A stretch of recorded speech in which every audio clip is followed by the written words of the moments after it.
Whoa. Whoa. Got her? I'm going to stay to the left. You take them to the right. No missing. They're ahead of her quite a ways, I can just tell. Probably on this hillside. I got one down. Go down, go down. I got to get to it. Ah!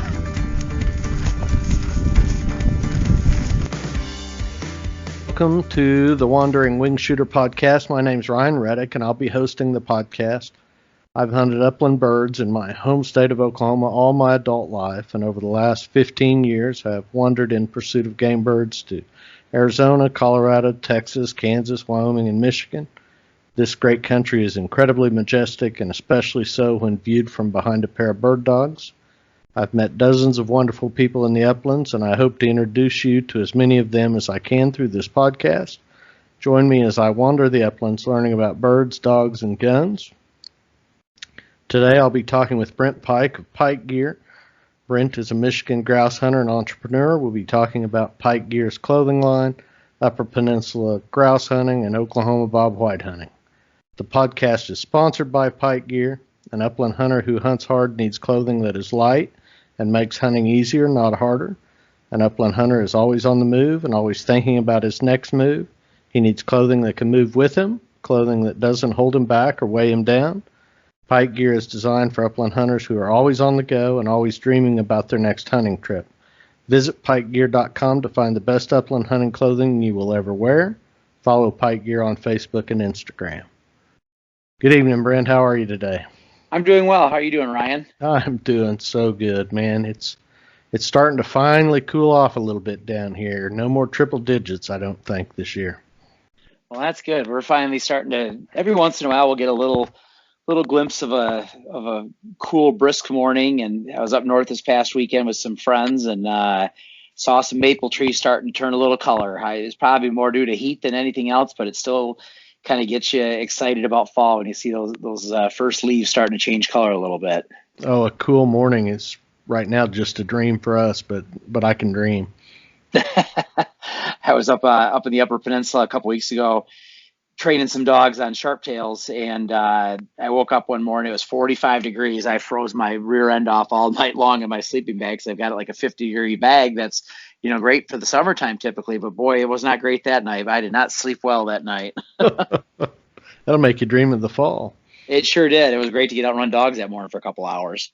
Well, I know who you are, but why don't you tell people who you are and where you come from? Well, my name is Brent Pike. I'm the founder of Pyke Gear, spelled Pyke, gear.com. It's a little play off my last name of Pike. I didn't want the name to sound like a fish too much. I reside here in Western Michigan, born and raised here. Did a lot of hunting as a kid, not nearly as much as I'd like to, but, mostly, chased after some grouse and some woodcock and some snowshoe hares, as well as some waterfowl hunting. Went to college in Western Michigan here and kind of just worked my life through here. Met my lovely bride at a friend's wedding, and she ended up moving over to this side of the state to be with me, and we've kind of started our life over here. And that kind of led me, back into bird hunting, getting married, and being able to have some time to do stuff. As you go through college, you kind of run out of time to do all the things you want to do, especially when you're living in a town like Kalamazoo, where there's not nearly the opportunity to chase wild game like there is if you go to a school like at Montana State or something like that. Yeah.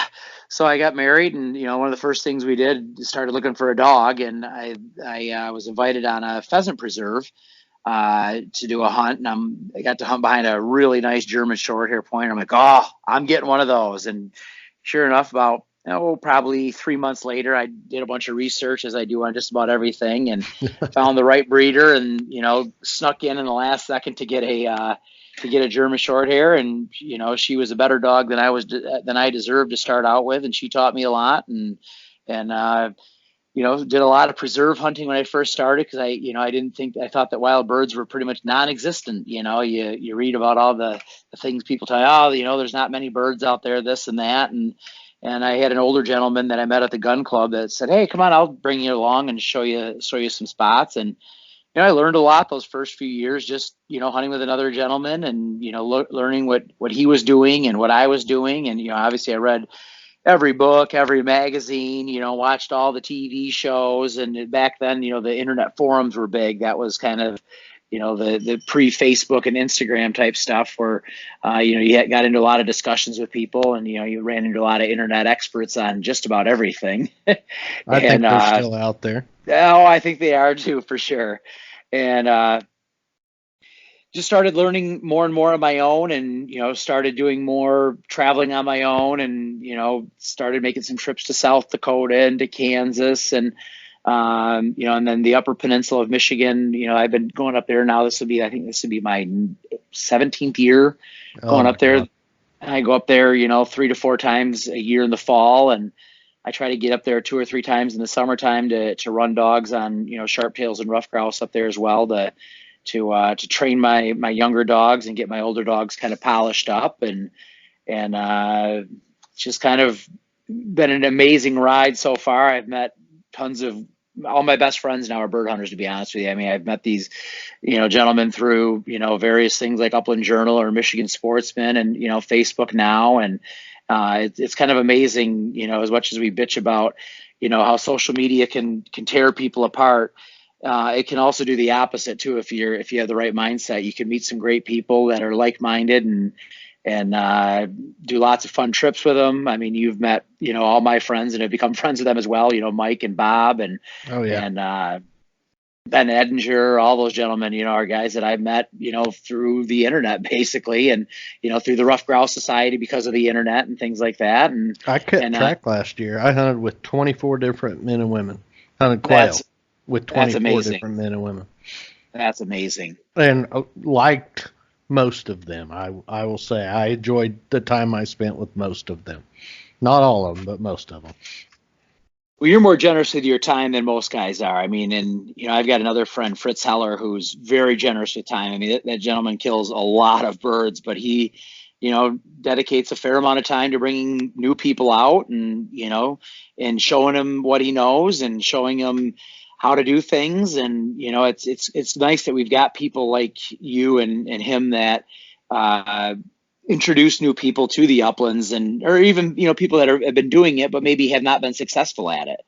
It can be a very frustrating sport, especially when you first start out, and and that's where the Facebooks and Instagrams get bad. Sometimes you see guys with tailgates full of birds, and you're like, what am I doing wrong? Yeah. And you kind of but you got to learn. It's not, I mean, this is not an easy thing to become good at. Well, I can tell you the first thing they're doing wrong. They're taking their pictures way too early in the hunt. That's for sure. When you certainly see a few guys out there that you wonder, it's like, boy, those birds look a little crusty. How long are they even sitting in the back of your truck when you put those 5 of them up there?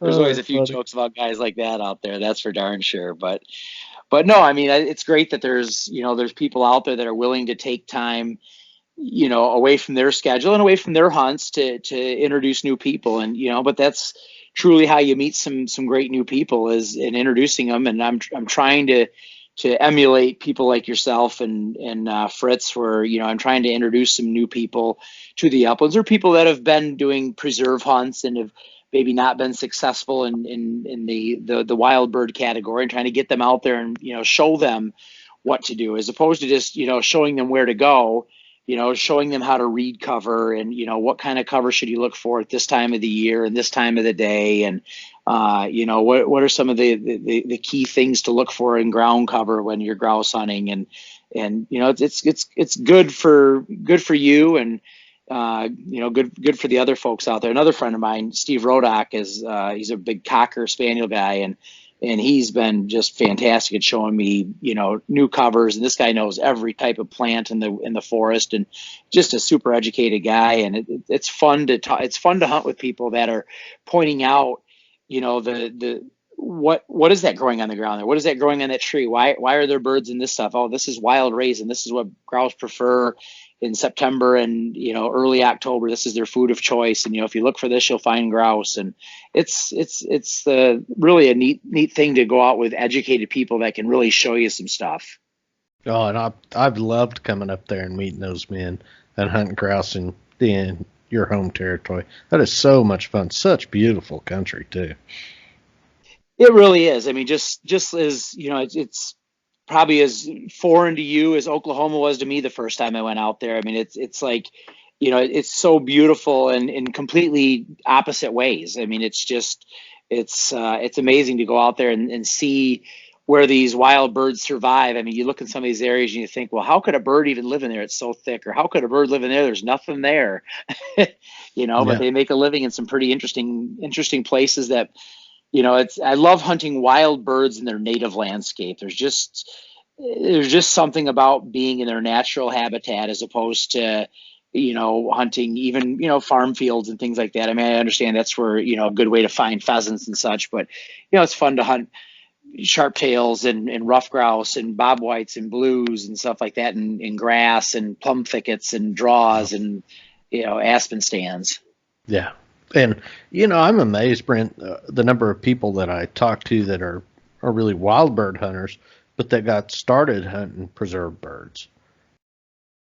Yeah, I mean, it's a great place for people to start. I know, I think, a lot of people, and probably myself included, we thumb our nose at preserves probably too much, because it is a great place for people to get their young dogs, especially, into birds. I mean, if you're starting out, there's nothing wrong with bringing your dog to a preserve and getting that dog some exposure to some pen raised birds, especially if you can go to a good preserve that has good quality birds that, run a little bit, fly really hard. And, and that's good. I mean, as that's a good place to start, but boy, you can't really finish a dog at a preserve. At least you can't finish a wild bird dog at a preserve, I don't think. Can't finish a hunter at a preserve either. No, absolutely not. I mean, you can't learn very much by hunting, even some of these big preserves that are 500 or 600 acres. Once you've hunted a few times, you learn it. Just like even hunting the ranch that we hunt out in Oklahoma, it's 10,000 acres, and I pretty much know that ranch now like the back of my hand because I've walked it 50 times. Yeah, and you learn it, and you learn where the birds are at, but then you need to move to the next one and the next one and the next one to keep finding. And it's interesting where you'll find birds in just such odd places sometimes. I had an old grouse hunter. He didn't tell me that. I'm trying to remember who it was that said it, but they said, go find a piece of woods that you think won't hold a bird and just walk it for 2 hours, and you'll be surprised at what you find. And sure enough, you do that and you'll find birds in some pretty weird places. I mean, maybe not in the numbers you're looking for hunting, but they're there, even in the bad spots, Well, it just goes to show they're pretty widespread. Oh, absolutely. That's the key to, their survival, is they can survive in, varying types of habitat. And obviously there's certain habitat that they thrive in, and certain habitat that they may survive in, but they may not thrive in. And that's what keeps them alive. That keeps them wild. Some of our hunts at about the 2-hour mark is when we decided to turn around and go back to the truck. Yeah, and that's just unheard of in the grouse woods, at least with most of the guys that I hunt with. I mean, most of these spots that we're hunting, a large clear cut in Michigan is 100 acres. And granted, if you start, drawing the boundaries of that, it's not a 10 by 10, box. It's got little fingers here, and that's where the birds are at, is that edge cover. The more heterogeneous that cover is, the more likely there is going to be birds on the edges of it, as opposed to just that homogeneous cover that looks exactly the same from beginning to end. That's so you could spend, but a long hunt in the grouse woods, you've hunted with us a lot, is an hour. Oh, that's right. Most of our loops are 30 to 50 minutes. Every once in a while we'll get on a little crazy walkabout, spend an hour and 15 minutes out there, but not very often. Yeah. I remember we walked up out of that big old draw last fall, and Mike looked at his GPS and he says, "Hey boys, it's only 2.4 miles back to the truck." Yeah, that's. I was already exhausted. I know your feet feel pretty heavy at the end of the day if you know, and it's tougher walking out there. I mean, it's a lot of loose sand and up and down. You know, you think of the prairie being flat. Well, not where we're at. I mean, there's a lot of undulation to that ground, and you know, you're up and down those draws, and in those draws there's more up and downs inside of the draws, and you got to walk up this hill and over that hill, and man, those walks. I think we average about 12 miles a day out there when That's we're right. hunting, and it Mhm. it seems like more than that a lot of days. Oh, it wears me out after 2 or 3 days of that. I tell you what. Oh, I that's hunted. I hunted 4 days, Brent, in a row. I think it was four. And towards the end, it would have been late January last year. And I looked. I had walked 45 miles in 4 days, yeah. and I don't. I had a dog on the ground most of that time. Yeah. So if I'm doing that, my dogs are running a lot. Oh, yeah. Yeah, that's for sure. I mean, I think I when I'm out hiking to get in shape, I track it on my GPS and I walk a little more than 3 miles an hour. I would have to assume that when I'm on the ground hunting, I'm probably, closer to 2 miles an hour. And my guess is those dogs are probably what, 7 or 8 miles an hour. I mean, so Oh, they're doing, 3 to 4 times what we're doing on a day. I mean, can you imagine that? yeah. My GPS shows Ellie runs averages about 3 times the distance that I walk over the same period of time. Yeah, Probably not quite three, but right at. I mean, right. close enough to three not to matter. And I bet your Uh, dot dog probably is closer to 4. oh Lord, that dog, that dog. She's fat now. The only exercise she's been getting in this 100-degree heat is swimming in the swimming pool, and she's fat as a tick. I'm gonna have to start getting her out and get her ready for North Dakota. Yeah, yeah, that's a month away. That's actually a month from today. We'll be meeting out there on Friday night. So She'll kill herself running in 100-degree heat, though. yeah, And I'm going to get up early in the morning or go late in the evening and get her some exercise. yeah. That's what I'm trying. That's why I'm going up to UP again this weekend to run dogs for 4 days. Just it's been too hot around here, and we just don't have any good spots that I can just let a few dogs loose and let them run. There's just there's a couple little spots here and there, but it's like a one dog spot, and I like to be able to put 2 or 3 dogs down at a time so I can really get some exercise in a short period of time while it's still cool out. It usually gets warm by about 10:30 in the morning here, and our evenings don't really cool down much either. So it's tough to get those dogs the exercise they need to get them into shape for the fall. I mean, most times you end up hunting them into shape, but if you can at least give them a little bit of a head start, that'll help them out a fair amount. Yeah, and it's even warm here in November. Oh yeah, Usually that first week is too warm, and then January is perfect. I love January; it's my favorite month of the year. Um, but I like um, coming out there in January and February when it's even though it's cold out there sometimes. Boy, we've yet to be rained out in January and February when we go out there to go hunting, and it sure is nice to see some sunshine and not see 25 inches of snow on the ground like we have back home here in January. It's a godsend for me. It's great for my mental health. well, we'll occasionally get a blizzard in January, but they've been pretty rare the last 5, 6 years. So you guys have been pretty lucky. Hopefully it'll hold true. Those spring blizzards are killers out here on the plains. Oh yeah, nothing to stop that snow. So you were talking about bulletin boards. That's how we met, if my memory serves me correctly. It is, yeah, yeah. We met on the Upland Journal. You sent me a personal message saying, "Hey, I want to come to Oklahoma and hunt quail. Where should I go?" Yep. And I said, "You Yeah, should come to Beaver, Oklahoma." I think is what I told you. that's exactly it. And I got a hold of Mike and Bob and brought my young boy Aiden and my father-in-law Dan out there, and we drove out there. And I got out there in the afternoon and came and met you in your office, and you kindly showed me a few places to go, and met up with us the following evening and see how we did. And I think you kind of found out, hey, all right, these guys are real bird hunters. They're not just looking for handouts. They're out there trying to get after it on their own, and you showed us a few more spots, and You then guys killed quail on your first day. I killed 7 on my first day, seven pointed bobwhite quail on public land the last hunting week of February. That was pretty impressive, I thought, with dogs that had never really hunted quail before. Yeah. What was it like the first time a covey got up in front of you? It was pretty amazing. I mean, the sad thing, the first covey that I moved was like 4 birds, and that was probably good. So I actually killed a double on my first covey rise. My old dog Morgan, well, she wasn't that old then, but she's old now.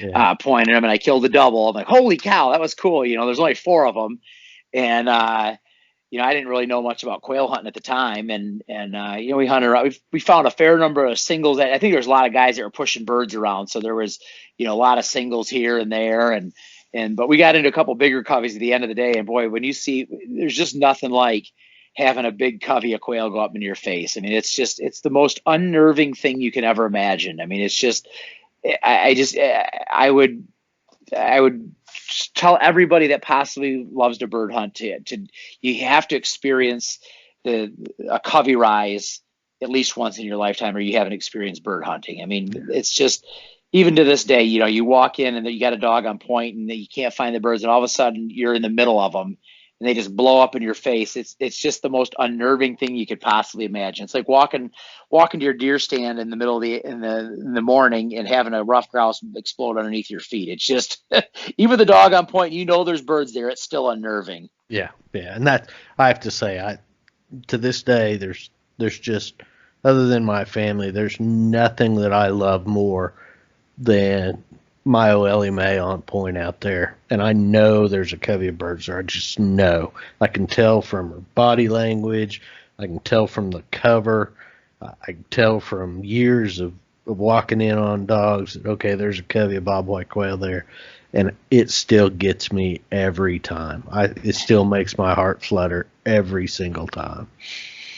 Well, that's what's so much fun about it. I mean, if you don't get excited about it, just, like you watch, I watch a lot of YouTube videos. I'm not a big elk hunter, but I watch these guys on YouTube that are elk hunting, and a lot of these guys have killed, 10, 15, 20 bulls. And to see the excitement these guys have when they kill a bull, it's why they still do it. I mean, it's a rush to do it, and if you don't get that rush out of it, then you maybe ought to find something else to do. Cause I mean, there's fewer things in the world I'd rather be doing than following my bird dog. And whether they're pointing a rough grouse or a bobwhite quail, it's one of my things I really cherish in life. No, and I've come to enjoy seeing people being there when they have that first experience with a covey of quail, and just seeing their old eyes and watching that electricity come out of them as they're trying to explain to me what a covey of bobwhite quail sounds like when it flushes. Well, you remember that first trip that we took out there, and my boy had been out hunting for 3 days straight. He'd knock birds down, and we just couldn't find him. I mean, anybody that's never hunted bobwhite quail or has hunted bobwhite quail will attest that they just tend to disappear after you shoot them. Tough they're very difficult to find, very tough. And finally, on that last day, when he killed one, he knew he killed it before it even hit the ground. It was just a nice crossing shot. He just dumped it hard. He was so excited when he went and picked that bird up. I mean, it was just like the highlight of his life to finally have a bobwhite quail in his hands. And he was yelling at me 100 yards away and holding that bird up. I got one, Mr. Ryan. I got one. Yep. Yep, and he still gets a kick out of it. And I'm like you. It's like I'm to the point now where, I mean, I love killing bobwhite quail. I love eating them, but I love watching people that haven't hunted them before. Bring them out there for the first time and watch them go in there and just, swing the gun this way, swing the gun that way, and sometimes then they're they're standing there with a fully loaded gun because they couldn't pick out a bird out of 20. Yeah, it's so much fun. Much fun. Yeah, and I like hunting your grouse. I mean, I get a kick at it. And maybe it's true of everybody. I mean, I've seen a lot of birds in the air, but more often than not, I hear them, and then maybe we'll see them. I'm not picking them up, flushing early enough for me. Oftentimes, I would like to see them come off the ground more. There's probably a trick to that, mainly just doing it over and over and over again. We try to typically not look for them on the ground, because it's kind of a jinx to see them on the ground, because for whatever reason, when they come off the ground, they always seem to put a piece of cover between themselves and you lose them for that split second.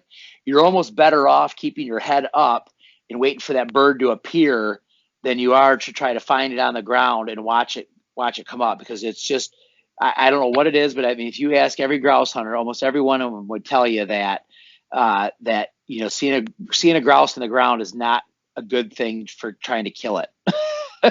I don't know what it is, but yeah, it's weird. It's just, and I think it just has to do with the landscape that they're in. It changes the depth perception of where they're at. They go behind this tree, and all of a sudden, they're going from 0 to 30. Before you know it, when they first hop up off the ground, they're not going that fast, and then next thing you know, I mean, they're just like they're rockets, and it's through the woods, and you have a hard time losing them. At least that's certainly the case for me, and a lot of my friends have said the same thing. Man, if I see them on the ground, I never hit them. I cored a tree this last fall up there. I mean, just that I was square out ahead of that bird and pulled the trigger, and just that shot hit the middle of that tree, and that bird just kept on going. Yep. That's the case. They, it's tough shooting. There's no doubt about it. I mean, I know some guys that kill a lot of grouse, a lot more than I do, and they've just gotten really good at picking those windows. They're like Tom Brady out there. They see that bird, they see where it's going, and they just say, I'm going to kill it right here, and boom, they kill it right there. I'm not that strategic. I just pull that gun up and just start spraying and praying. I think comparing shooting it at grouse in the woods and shooting at a covey of bobwhite quail, I mean, really the comparisons are not ones of similarity. There's a lot of difference there. Oh, absolutely. I mean, they're both the most unnerving birds to shoot. I mean, they're similar in that way that they're unnerving, but you're right. I mean, it's so different, the conditions that you're going to shoot them in. But you look at pheasants. They can be tough to hunt because they run and they sneak around, and then they flush wild, and they get out in front of you. But if you get a pheasant pointed and it's right in front of you, they're not that hard to kill. No, they're not. And even sharp-tailed grouse are the same way. You get them pointed and you get in front. You get right there. They're not that hard to kill. But boy, those rough grouse and bobs and even blues, for that matter, are extremely difficult to kill. Even when you get the dog pointing them right in front of you. Yeah. At least for me.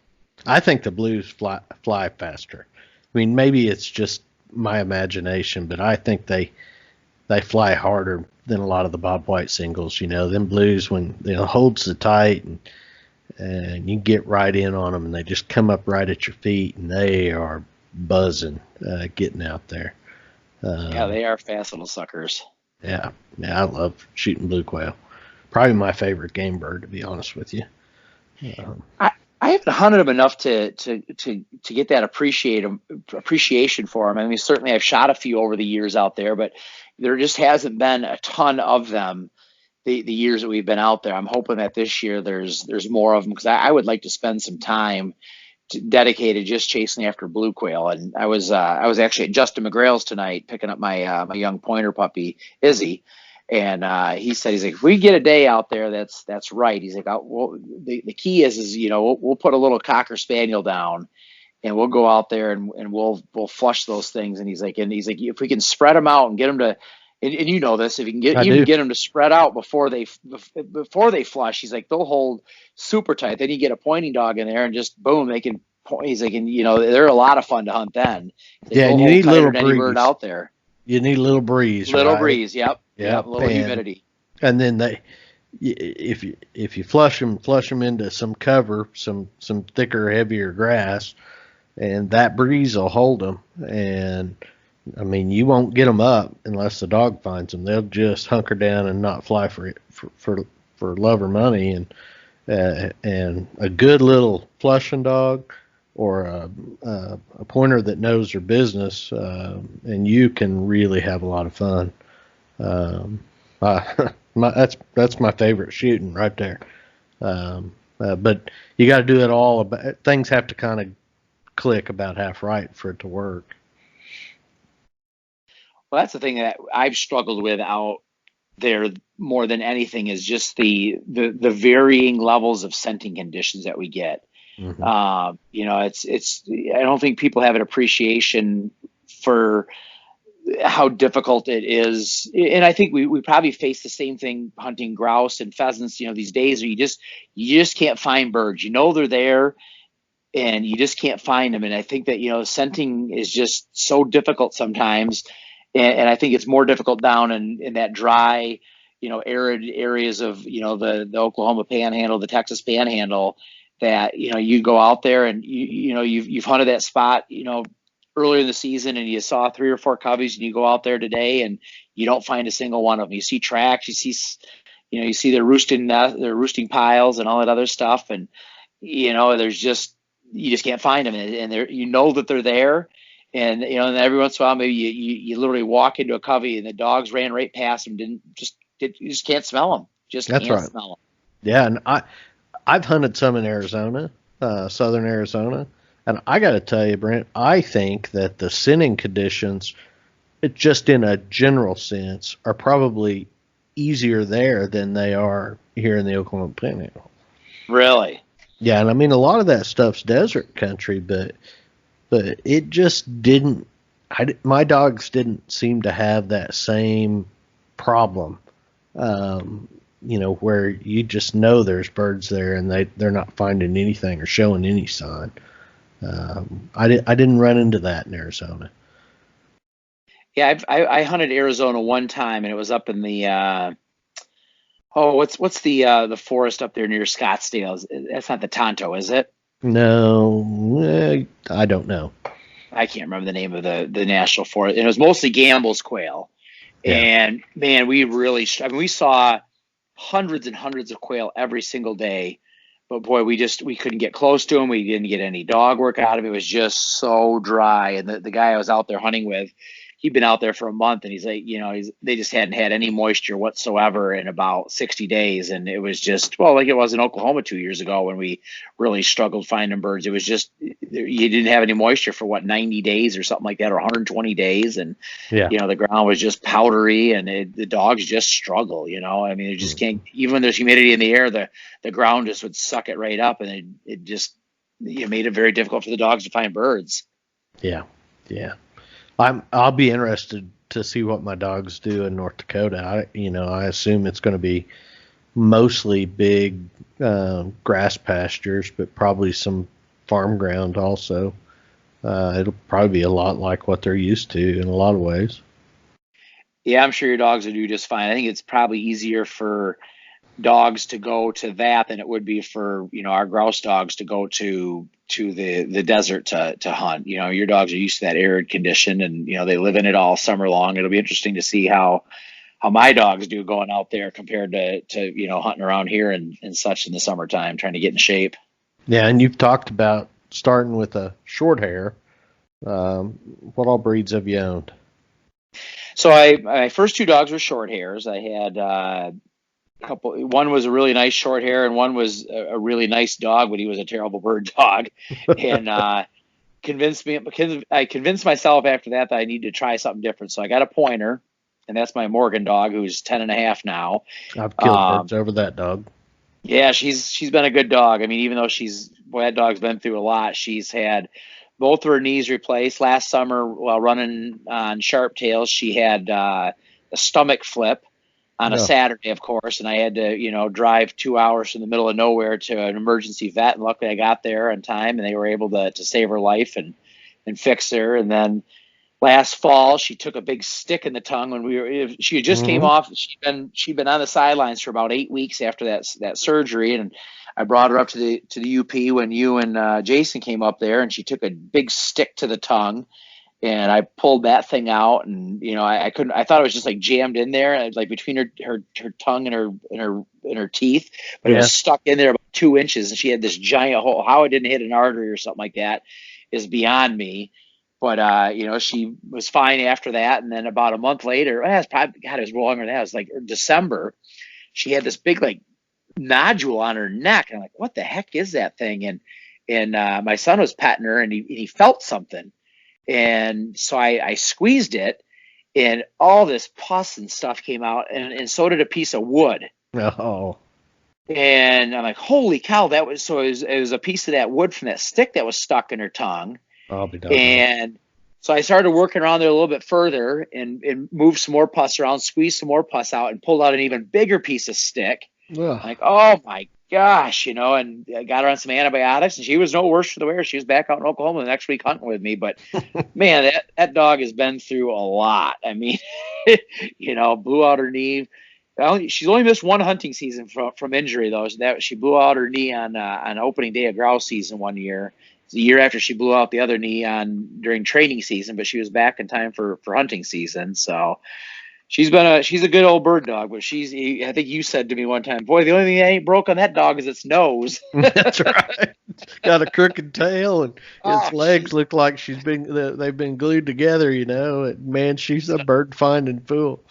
Yeah, she's an ugly old dog, but she's a sweetheart. She sleeps in bed with my kids at night, and the only problem with that dog is she sheds like crazy, man. I don't know what, for whatever reason, you look at that dog, just hair falls off her. But it looks like it's snowing. Yeah, man, my wife loves that dog, but she hates that dog hair. Oh, yeah. Is she gonna hunt this year? Oh, absolutely. Yeah, she's doing good right now. So I'm anxious to, this will be her 11th season. She's the dog that really taught me how to hunt grouse. I started, when I got her, it was 2009. We were just kind of starting to tick into the up cycle. And I started, learning more. I hunted a lot of woodcock, I would say, when I first started grouse hunting. I was more of a woodcock hunter than I was a grouse hunter.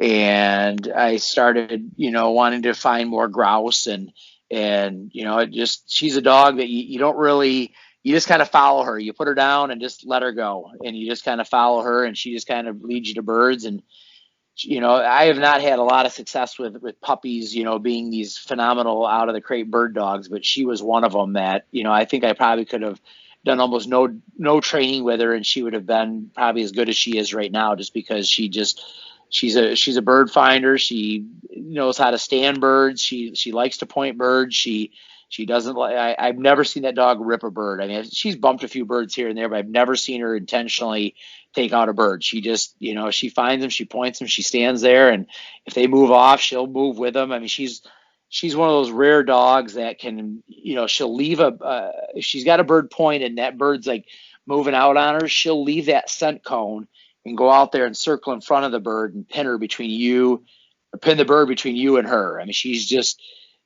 she's smart enough to figure out how to do that. I don't think most dogs are ever capable of doing that. I mean, I've certainly seen a few other dogs that could do it. My friend Scott had an English setter that could do it, but there's not a lot of dogs that have that ability to do that. And it's fun to watch when they're on their game like that. Yeah, and a good dog is part of a team. And that's what she does so well. She realizes it's not all about her, and it's not all about you. It's about the two of you working together to give you an opportunity to kill that bird. Yep. Although I think most of the time she just wants to point the bird. She doesn't give a shit about me. Well, I love old dogs. God, I love old dogs. I do too. They're you just don't worry about them. You just put them down, and they just, you don't worry about them bumping birds, ripping birds. If they do, it was just an accident, and you don't have to worry about it. You just move on to the next one. And, I'm pretty lucky right now. I've got her, and then my dog, Maddie, who's 6, who's, she's a pretty good dog. She's not a great dog, but she's, very easy to handle. She points the birds. She doesn't, same type of thing, doesn't rip birds. She's easy to handle. And then, my young setter, Libby, who, is a nice bird dog, but she's a bit of a pain in the ass at times. I think we finally got her kind of under control, so she'll be 4. She just turned 4, so. And she's beautiful. I mean, she's gorgeous. Yeah, she's fun to watch on point. She's just got that 12 o'clock tail, and the head's just nice and high, but she was a bit of a challenge in some respect to get her to be staunch and to get her. She doesn't like backing other dogs. She likes getting in on that scent cone. But she's getting better at that. She's a bird finder. I mean, she likes to find birds, and she's a easy dog to have in the kennel and easy dog to have in the house. So I mean, she's a nice dog. And then I got my young pointer, Izzy, Yeah. who is, go ahead. I got some really good video of your setter setting a single Bob White for me last year. That was a cool video. Yeah, it's great. She's gorgeous.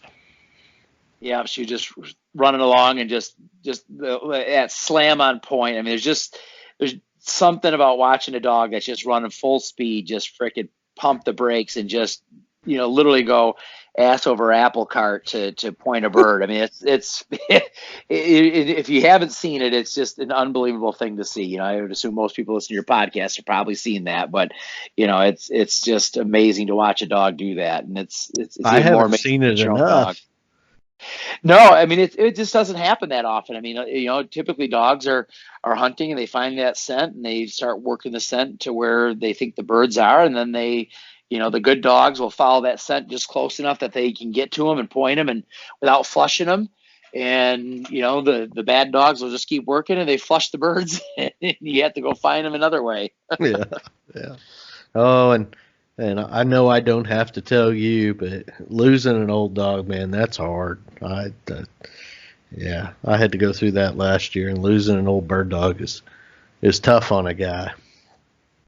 It is, because in people that don't have bird dogs don't understand that. They think, oh, well, you have these dogs and they're just these tools, and they don't realize that these dogs are family pets as well, and the adventures that we share with bird dogs are far greater than anything that somebody than what people that just have these dogs that are couch potatoes. That that your dog lives with you, sleeps in bed with you at night, but what have you done with that dog? I mean, I've got stories with my dogs. I mean, adventures. I mean, going to Oklahoma, going to the UP, going to Kansas, going to North Dakota, going to South Dakota. I mean, that is living. I mean, that's what those dogs are bred to do and born to do. And I'll remember that stuff more than a dog that just sits on a couch. Oh yeah, a dog.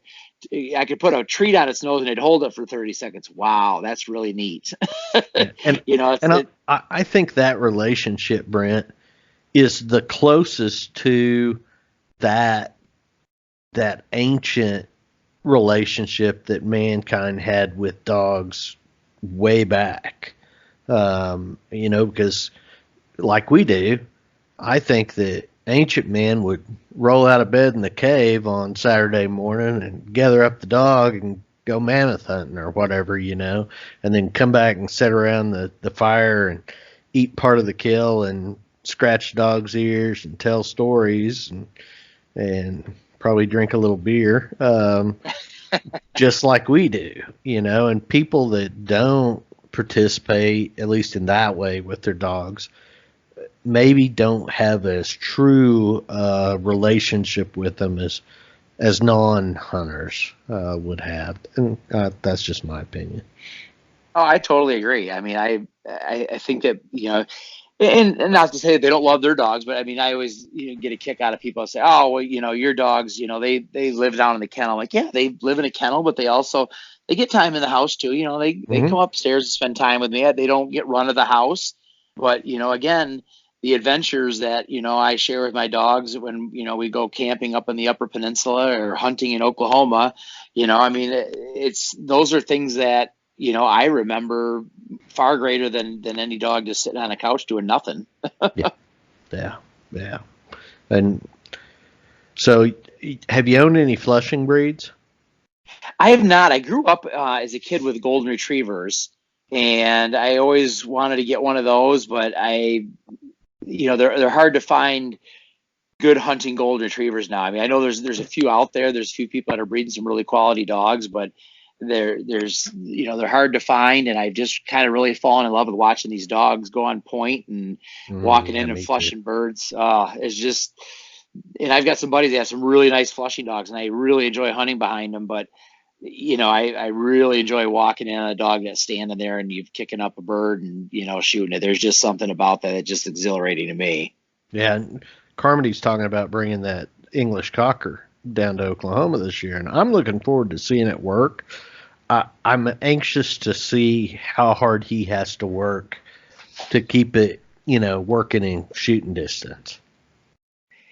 Yeah, my buddy Steve that has the Cockers, he's got those things pretty well trained that they quarter. I mean, they'll bust out beyond shooting distance, and he can see the dogs well enough that if he sees that they're making game, he'll whistle sit them, and then he'll get up there so he's within shooting distance, and then he'll let the dogs go, and then they'll relocate the game and flush the bird within gun distance.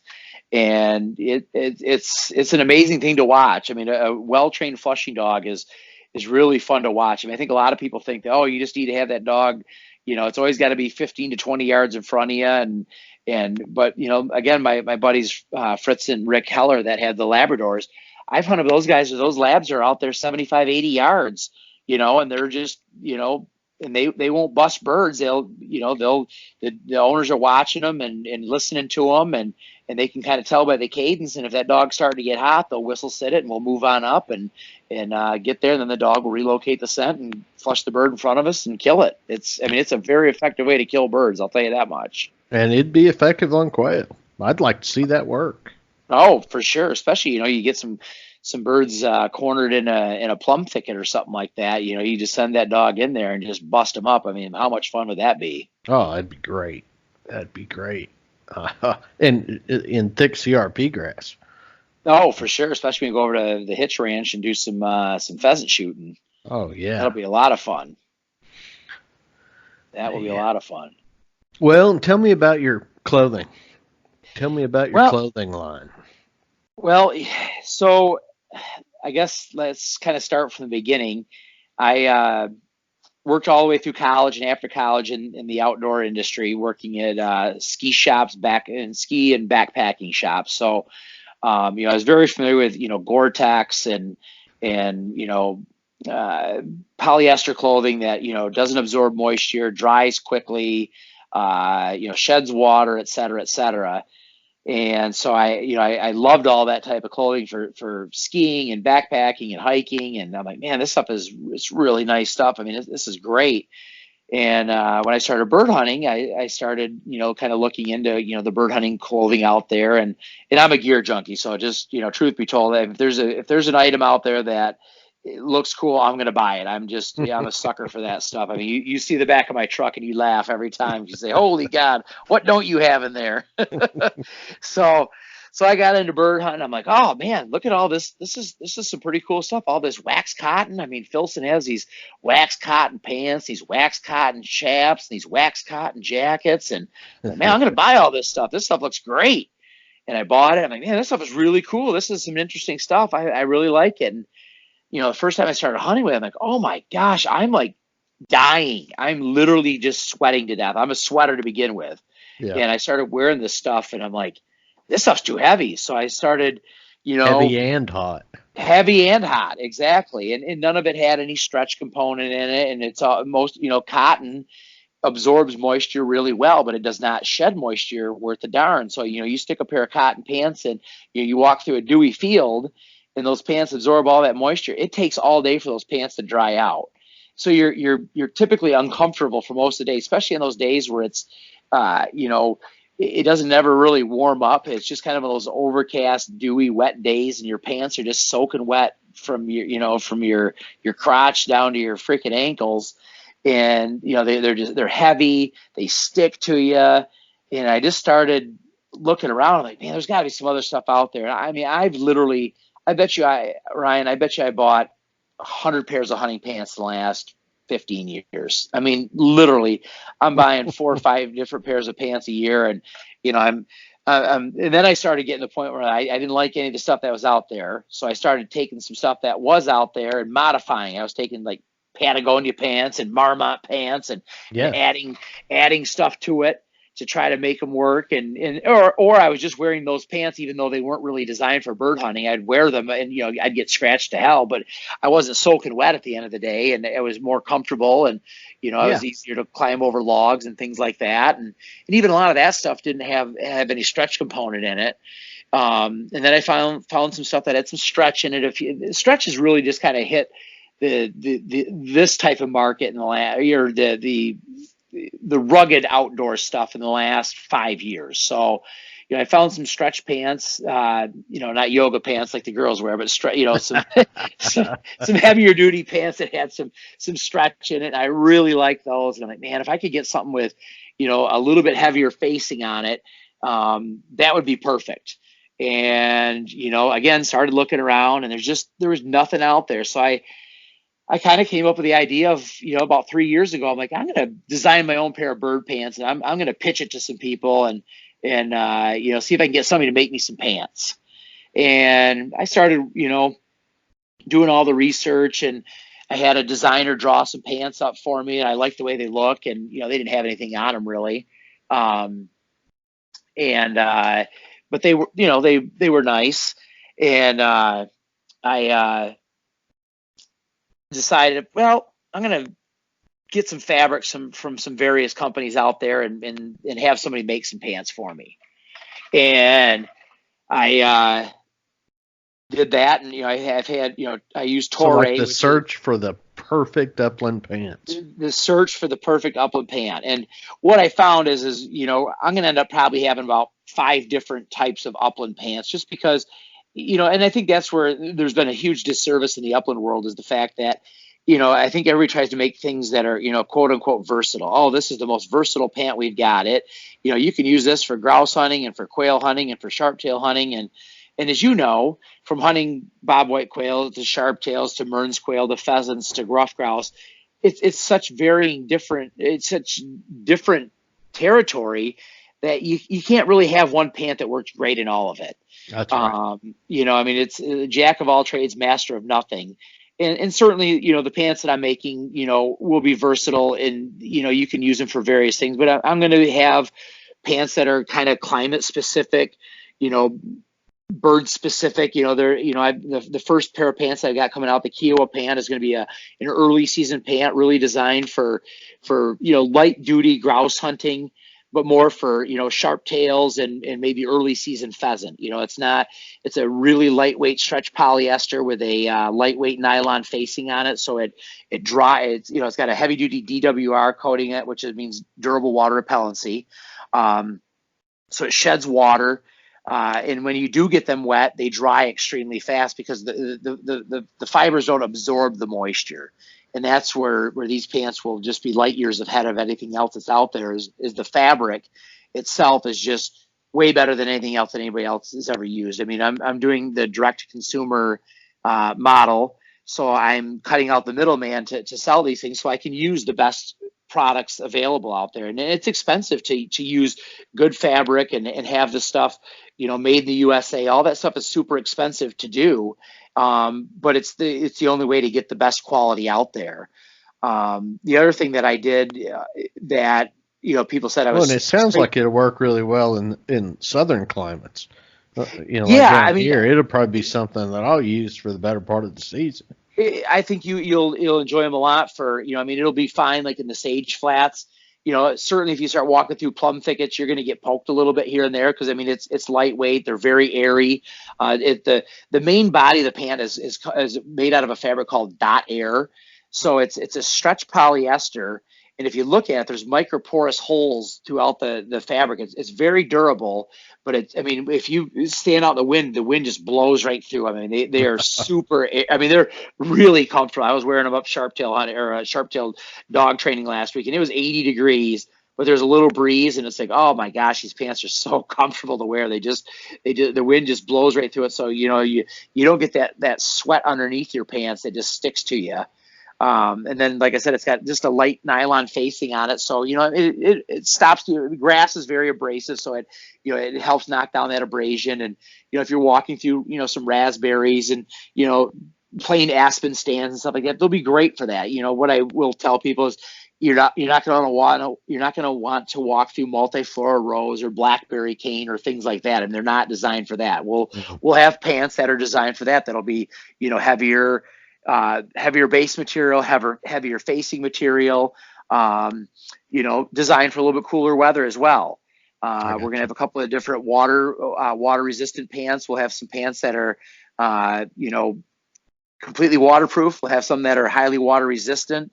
We're going to have a really light pair of pants for sharp-tail hunting that's just designed for walking in grass. I mean, just literally there's no protection on it whatsoever. It's just a really lightweight, durable nylon pant that's got a good water repellent finish on it. So if you're walking through dewy grass, it sheds all that moisture, and again, it dries out extremely quickly. So as you're walking all day, they just don't weigh anything on you. I mean, I think that's one of the things I did when I first got my first pair of Kiowa pants made.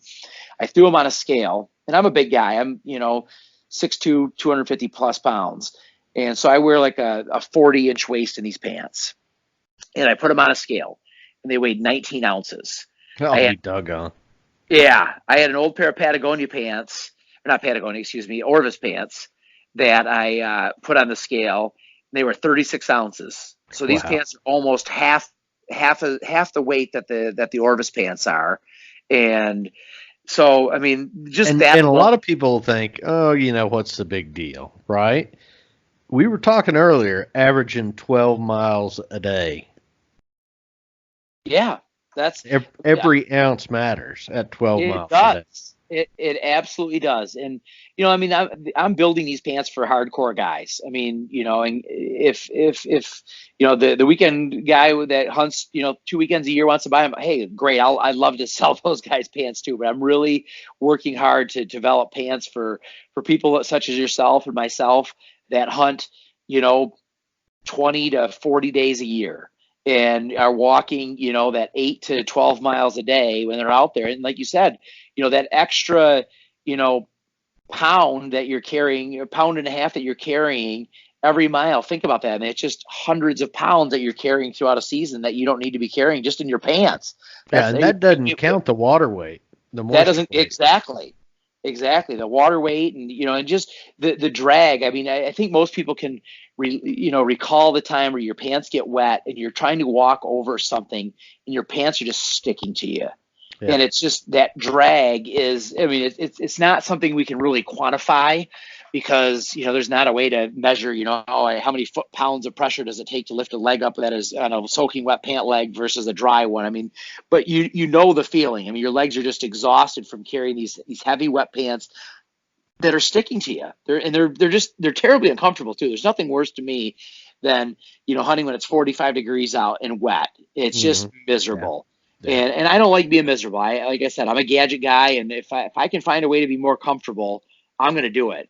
And the shirts made of the same stuff? So interestingly, the Kiowa shirt is actually not a DWR treated shirt. It's inversely treated. It's actually a wicking shirt. So it's designed again for early season.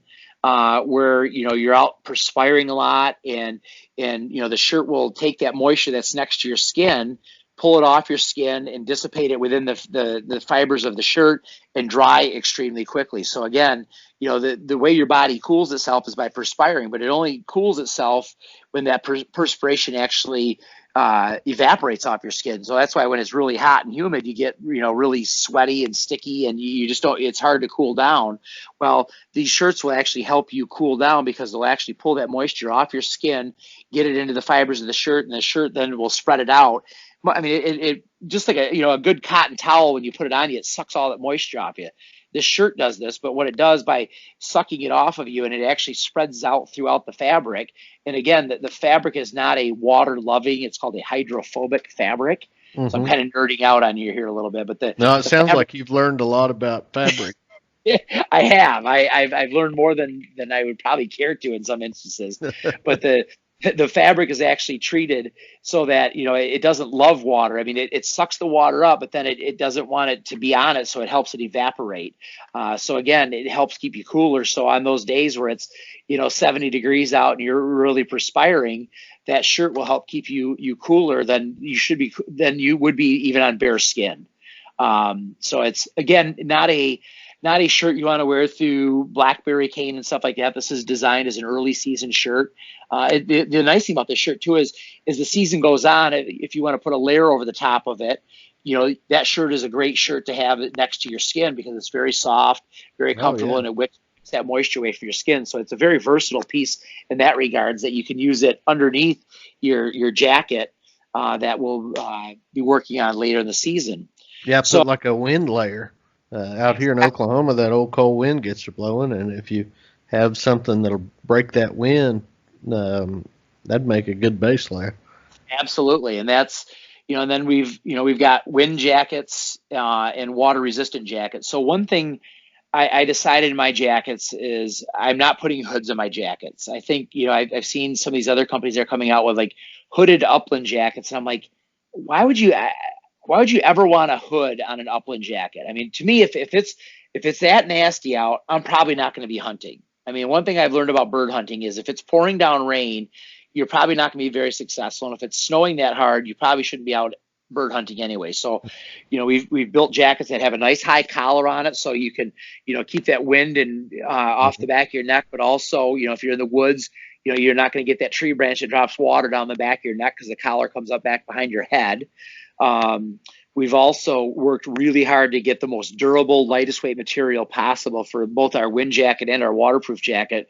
So again, if you're, early morning, it's really dewy and wet and nasty, and you wear the jacket, and then, later in the day, you're walking halfway through the cover and you decide, boy, it's getting warm out. You can pack this jacket down to nothing and put it in your game bag, and it'll weigh next to nothing, and it won't take up much space in your game bag either. Yeah. So it'll be, I don't want to give away too many secrets of the jacket until we actually show it to people, but we should have, jackets available later this fall. I'm excited about the wind jacket.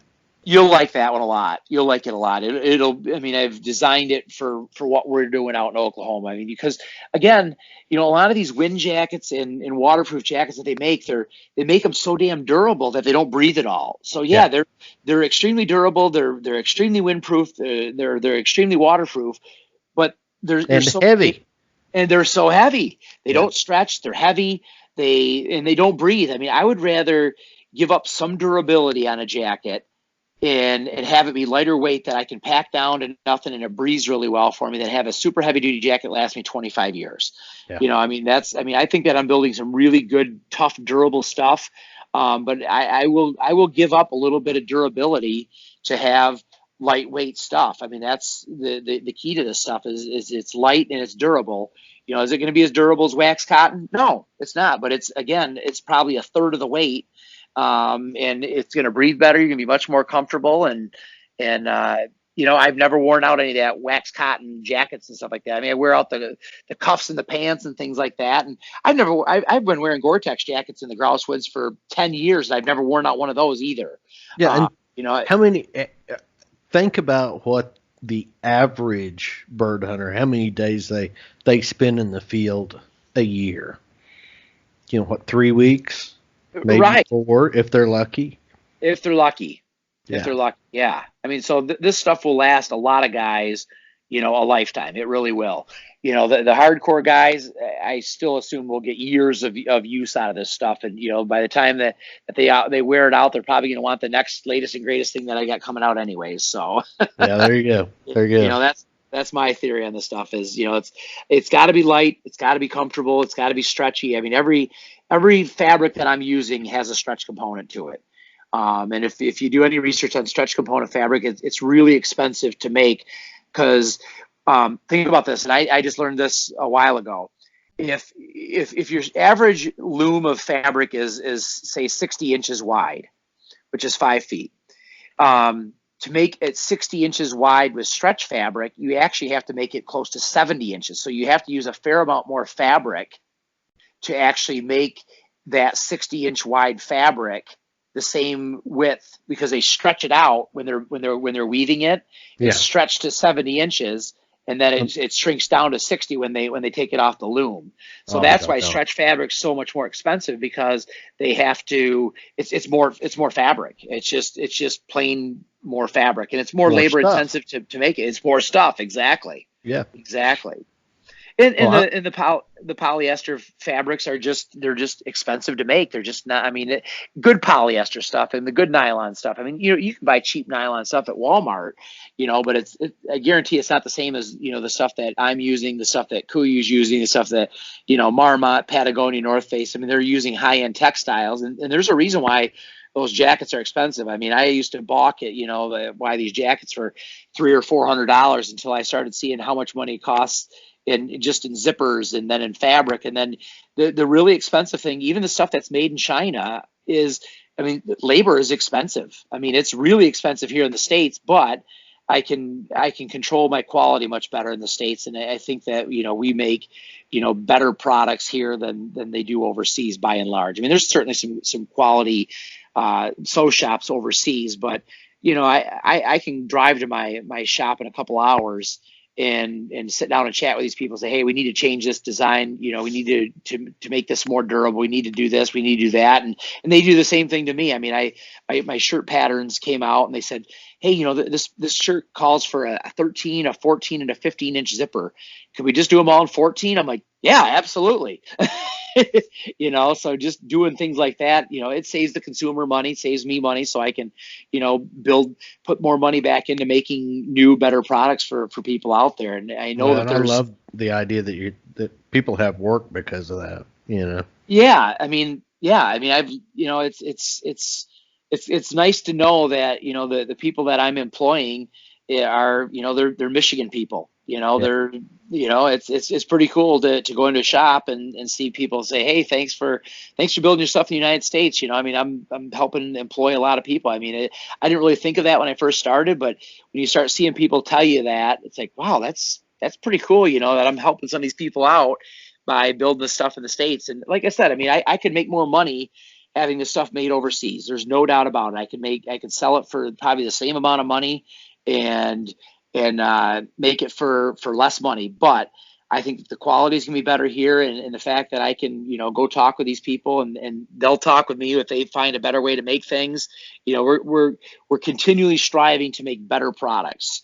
And I know you've said it, but when are your first offerings going to be available, you think? Well, we're hoping to start taking pre-orders here end of August, and we hope to start shipping the first part of September. So the fabric is being shipped into the States right now. Once the fabric arrives to my shop, they literally start sewing the stuff that day, and we'll have stuff available that week. I mean, that's kind of the crazy thing is I thought, you hear about production line things and how they do things, and I thought, well, they'll make all the 32 pants first, and they'll make all the 34 pants next. And what they do is they nest all they take these patterns. And the pant sizes are going to be 32 through 44. And what they do is they take all those pant sizes and they nest them. They take each little cutout, they put on this. I understand. Yeah, you know exactly what I'm talking about. Yeah. Yeah. So they actually will build all the pants at the same time. So, you get a better yield out of the fabric by building a full size run than you do by building, all 32s at first or all 34s at first. So you build 32s, less waste. Exactly. So we were able to get, very efficient and not having much waste with the fabric by doing that way. So literally, as soon as they start cutting and sewing, we'll be shipping stuff out later that week. So, I mean, that's the great thing is I've got a distribution center that's about 25 minutes from my cut and sew shop. And as soon as they, get the stuff done for the week, we'll bring it to the distribution center, and the people that have placed their pre-orders will, get their stuff shipped out that day, literally. That's so cool. It's really cool. It's really cool. And it doesn't, it's not, I don't have to wait for it to come over in a container ship and all that stuff and clear customs. I mean, I have to do that with the fabric, but it's easy to send over raw materials as opposed to finished goods. I mean, there's not as many tariffs and things like that on that type of stuff to have it brought in. So So that's kind of the interesting thing with that. So yeah, so our first offerings will be, early part of September. We'll be shipping stuff out. We've got our next set of pants will be coming out probably later in September, maybe early October. Jackets will be probably later in October. We've got hats that will be coming out probably in October. We got a glove line that will be coming out. Might not be till like the first part of the year. That will actually be made overseas. I'm using like Petard's leather. If anybody's familiar with that, that's a super premium leather product, and there's only a few places in the world that actually sew this leather up. So you can't just buy it and have somebody make it. You have to use specific shops that are qualified to sew this leather up. But the gloves are really neat. Working on a game bag. I'm anxious for you to see that. It'll be fantastic for the type of endeavors that we're after. Hopefully I'll have one for you to try out there in North Dakota when we're out there. Man, you've been a busy boy this summer.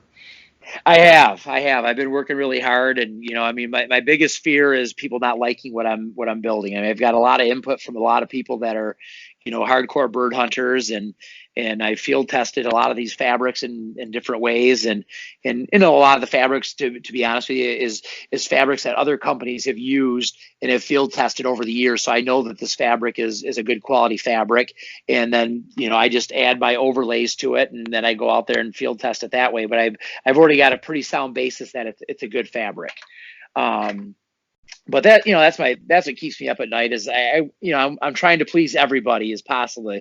I know that's impossible to do, but I really am working hard to make the best products for people out there, and certainly we're going to make some errors along the way, and we'll rectify those, and we'll make it better the next time around. But this first batch that's coming out has had a lot of thought come into it, and it's going to be really cool. I mean, we started from the ground up with this stuff. So we didn't just go buy some pre-existing patterns. We patterned this stuff around bird hunters, so, guys like you, guys like me, we're not, mountain climber guys. Like a lot of the hunting gear that, like Kuiu, Sitka, First Light, those companies make stuff. It's called an athletic fit. It's designed for guys that are 6'1", 190 pounds. Well, most of us bird hunters aren't that way. We might have a little extra weight on us, and so the pants are going to have a little more room in the seat and the thighs, but they're not going to have a big saggy crotch in them. They all have gusseted crotches, articulated knees. The crotches are all double sewn because that's a stress point. We went through and found every area in the pants that might be a stress point, and we double stitched those. The other thing people notice when they look at our pants is you look at a lot of pants and they've got 15 different little cuts on them. It's like, why the heck do they have all those little cuts on them? Well, they have all those little cuts on them because they're doing what I was talking about earlier, where they're nesting all this fabric together and trying to get the highest yield. Well, that's great, in a fashion pant, but in a hunting pant, every time you add a seam, you're adding an area that is a potential area for failure. Mm-hmm. So we have very few seams in our pants by reason. I mean, by design. I mean, it was designed to not have very many seams, so we won't have as many chances for things to blow out. We've got zippered pockets on the front and the rear. We're using YKK USA made zippers.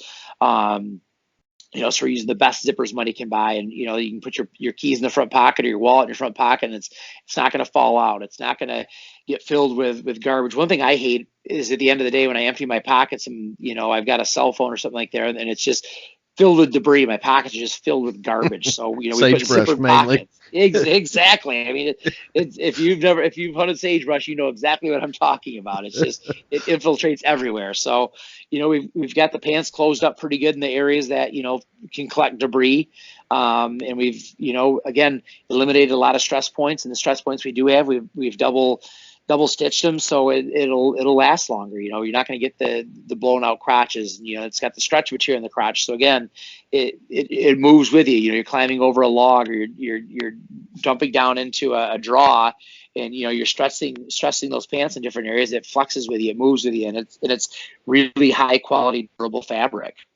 Yeah, it sounds like you need bird season to get here so you can get a little bit of a break. I know that's what I'm worried about is I'm not going to get a break during bird season. But the beautiful thing about having this type of business is, I work it from my home, I work it from my laptop, and I'm trying to do things as cost effectively as I possibly can, so I can pass those savings on to customers. I think, when they come look at my products and look at my prices, I'm not out of line with what Filson and Orvis and different places are charging, yet I'm building a superior product to what they're offering because I'm doing direct to consumer. So I'm saving, if my products are being shipped to Cabela's or Bass Pro or whatnot, they would be significantly more expensive just because, the margins are they're just not there to be able to do that. So I'm working hard to, spend my money as if it's your money on various things. And, like I said, working out of my basement, trying, not getting office space at this point. I mean, at some point in time, as this company grows, I'm going to have to get office space because I'm going to have more people working for me. But, I've outsourced my marketing. I've outsourced my design team. I've outsourced my e-fulfillment center. I've done as much of that stuff as I possibly can to, again, keep costs down so I can bring a better product for, a fair, reasonable price to the consumer. Yeah. Yeah. Well, I'm excited too, Brent. I'm so stoked to see what you're doing, see these new ideas, and try your gear out. And I'd encourage folks to give it a go this fall, especially if you're going to do some hunting in some warmer weather. Sounds like that Kiowa gear would be right up your alley, and give it a try. Yeah, and we've got a really cool giveaway going on through September 15th. Where if people go to our website and sign up for our newsletter, they're going to get put into a drawing where they will get one piece of every gear that we launch for the next year. Oh, that's so you'll cool. You'll get a free pair of gloves, a free, if you'll get a wind jacket, a water jacket, you get a water pant, you'll get the Kiowa pant, you'll get the Baraga pant, you'll get the gloves, the socks, the hats, you name it, you're going to get every single piece of item. So you'll be literally a pro staff person by just going to our website and signing up for our newsletter. And the people that have already done that are already entered into the drawing. So I'm not hosing the people that have already signed up for things. I always hate that when you see, like your cable company, hey, new subscribers, you can get cable for $50 a month. It's like, well, hey, I've been a customer for 20 years. How come I don't get a deal? Yeah. And that's one thing I don't want to do is have people, be angry at me for not treating them fairly. I mean, I always, kind of pride myself on treating people fairly and doing things, above board and, giving people a good product for a fair price. And that's what I hope to continue to do and bring lots of good products to people for the foreseeable future. Well, I'm going to, speaking of bringing products, I'm going to bring you some Oklahoma craft beer when we go to North Dakota next month. Oh, well, I will bring you some Michigan craft beer. There you go. I think maybe I might be getting the better part of that trade, but it's hard to beat Michigan craft beer. If folks listen to this podcast have never been to Michigan, we are the beer capital of the United States at this point in time. I know Colorado might argue with us, but I think if you look at a lot of the top breweries, we've got some really great beer that's, really fantastic to drink. And, Ryan likes it. We bring it out to him out there in Oklahoma. Oh, it's like a little bit of civilization out in the middle of the wild frontier. There's nothing like cracking a beer at the end of the day as we're sitting at the tailgate cleaning our birds. It's nice to watch that sunset on the prairie with a cold beer in your hand. It's hard to beat. And the smell of that sage and that old grass just waving in the breeze. Yeah, there's nothing better. Nothing better. There isn't, especially in January and February when it's, snowing and 20 degrees here. It's amazing what a 40-degree day in sunshine does for your soul. Yeah. Well, Brent, you and I could probably talk bird dogs and hunting. We didn't talk about guns yet, but we could probably talk about that stuff for another 2 or 3 hours. But this is probably good enough for tonight, don't you think? Absolutely. I really enjoyed our conversation, Ryan, as always. I mean, you're an interesting person to talk to, and I've learned a lot about bird hunting and life in general from you. So I hope people tune into this podcast and all your future podcasts because they're going to get better and better, and there's going to be lots of good new information that you probably haven't heard on other podcasts out there. Well, appreciate that, and Brent, have a good evening. You too, Ryan. Take care.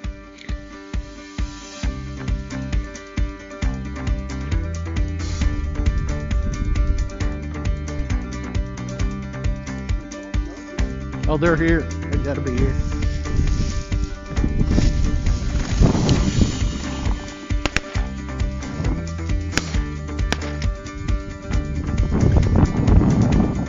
That one, literally, I stepped on it. Did you and I shoot the same bird the first shot? I killed 2 of them. There you go, Ellie.